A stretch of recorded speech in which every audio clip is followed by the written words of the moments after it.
Amigos, nós apresentamos numa reflexão passada o preâmbulo, a abertura do livro que é o Espiritismo, que Allan Kardec nos propôs no ano de 1859, 2 anos depois do lançamento do Livro dos Espíritos, como uma condensação da doutrina dos Espíritos, onde ele elaborou um diálogo entre ele e 3 tipos de críticos, cético, padre, numa conversa muito assim, amistosa, muito franca, muito lúcida, para poder nos apresentar as questões mais comuns que surgiam a ele à época, e ele apresentando então as respostas que o Espiritismo tinha para nos dar, para nos oferecer.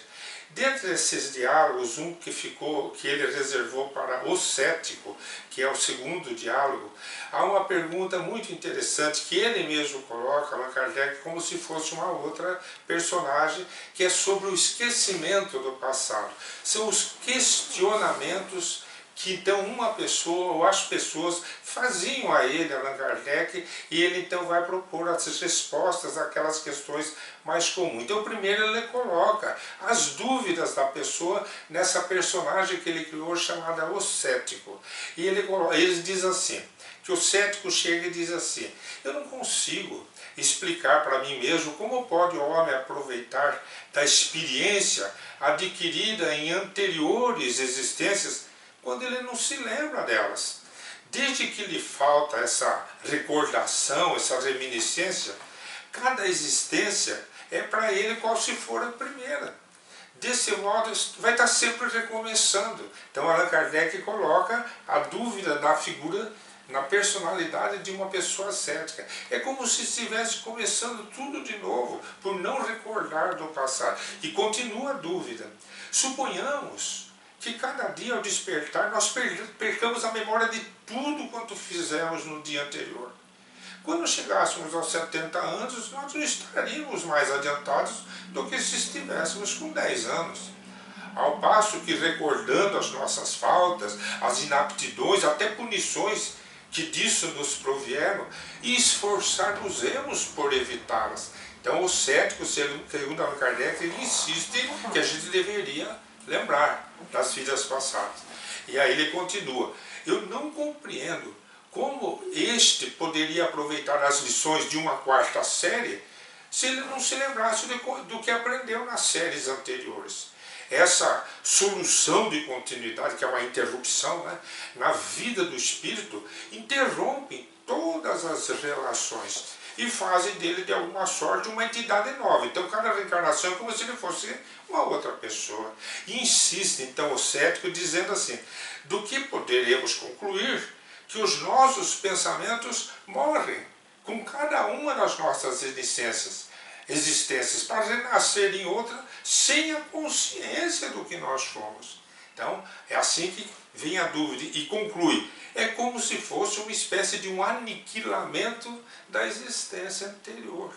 Então Allan Kardec condensa as dúvidas das pessoas daquela época nessas proposituras, nessas colocações do cético.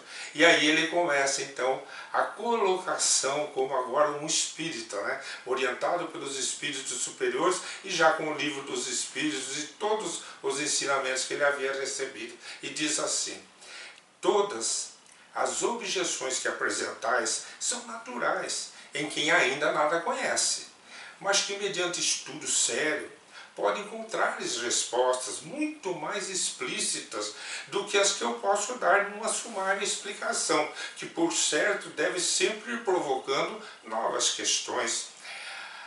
Tudo se encadeia no Espiritismo, e quando se toma o conjunto, vê-se que os seus princípios emanam uns dos outros, servindo-se mutuamente de apoio.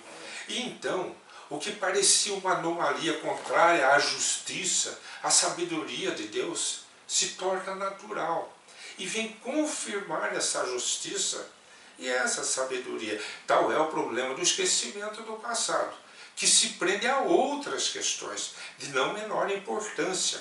Por isso, eu não farei aqui se não tocar levemente o assunto.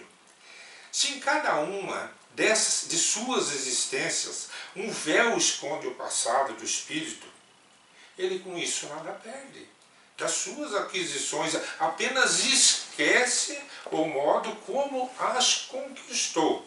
Então ele não perde o que ele adquiriu, ele só não vai lembrar como que ele adquiriu. Diz Allan Kardec, servindo-me ainda da comparação com um aluno de uma série, direi que pouco importa saber onde, como, com que professores ele estudou as matérias de uma classe, uma vez que a saiba quando passa para a classe seguinte. Então, se os castigos o tornaram laborioso e dócil, que lhe importa saber quando foi castigado? E é assim que, desencarnando, o homem traz por intuição, como ideias inatas, o que ele adquiriu em ciência e em moralidade. Você veja que Allan Kardec já está abordando aqui a intelectualidade e a evolução moral. Quer dizer, aquilo que o espírito vai adquirindo, ele não perde, mesmo que não lembre como que ele adquiriu.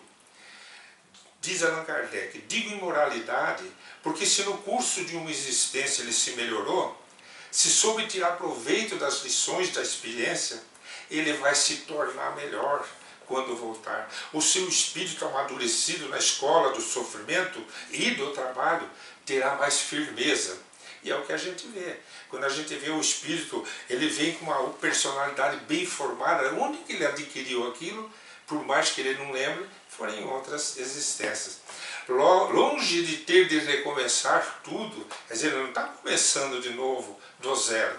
Ele possui um fundo que vai sempre crescendo e sobre o qual se apoia para fazer maiores conquistas, nos diz Allan Kardec.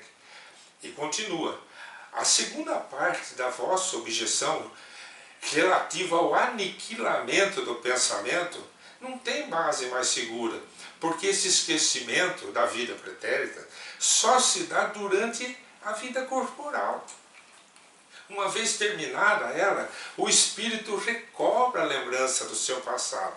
Então está nos dizendo Allan Kardec que quando voltamos para o mundo espiritual, com o tempo, com as condições adequadas, o espírito vai readquirindo as recordações do passado, o que ficará então para si como uma matéria somada uma junto da outra para entender o aprendizado, mas não enquanto na vida física para evitar outros problemas conforme ele vai nos colocar. Então, diz Kardec, poderá julgar do caminho que seguiu, do que lhe resta ainda fazer, de modo que não há essa interrupção, essa solução de continuidade na sua vida espiritual, que é a vida normal, é a vida verdadeira do espírito, não a corporal. O problema é que as pessoas que questionam, agora não é Allan Kardec quem está dizendo, o problema é que as pessoas questionam, elas pensam que a vida é só a vida física, elas não estão se vendo como um espírito imortal.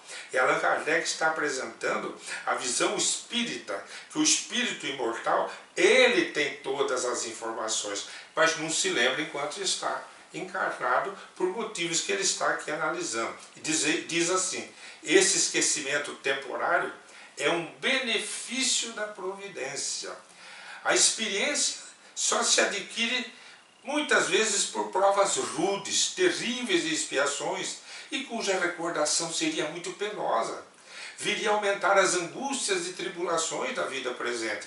Vós, por exemplo, meu amigo, sois hoje um homem de bem, mas talvez devais isso aos rudes castigos que recebestes pelos malefícios que hoje vos repugnariam a consciência. Ser-vos-ia agradável a lembrança de ter sido outrora enforcado por essa maldade?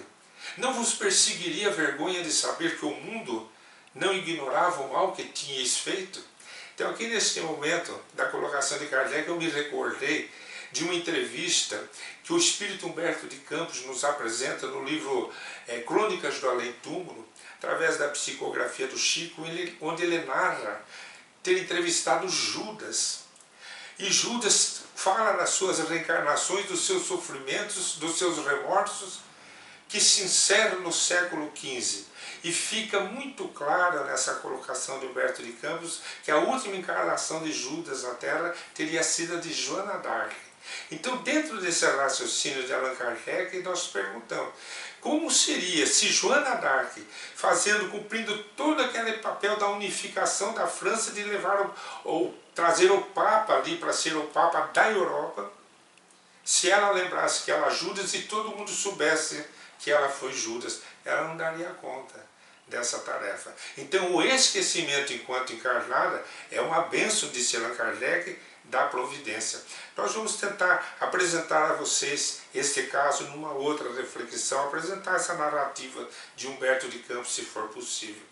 Então diz Kardec: que vos importa o que fizestes, o que sofrestes para espiar, quando hoje sois um homem estimável? Aos olhos do mundo sois um homem novo, e aos olhos de Deus um espírito reabilitado. Livre das reminiscências de um passado importuno, viveis com mais liberdade. É para vós um novo ponto de partida. Vossas dívidas anteriores estão pagas. Cumpre-vos ter cuidado de não contrair outra. Em uma nova existência, seu espírito trará em estado de intuição as boas resoluções que tiver tomado. E é assim que se efetua gradualmente o progresso da humanidade. E aí Allan Kardec vai concluir esse raciocínio do diálogo do esquecimento do passado, falando então da grande importância do esquecimento dentro da vida familiar, porque se nós nos recordássemos às vezes de que somos inimigos, como nos faríamos amigos nessa existência? Seria mais fácil alimentar o ódio que nós estaríamos trazendo de vidas pregressas do que criar, desenvolver um amor na reconciliação necessária que temos um para com os outros. Então, guardemos essas reflexões que nos apresenta Allan Kardec no livro O que é o Espiritismo.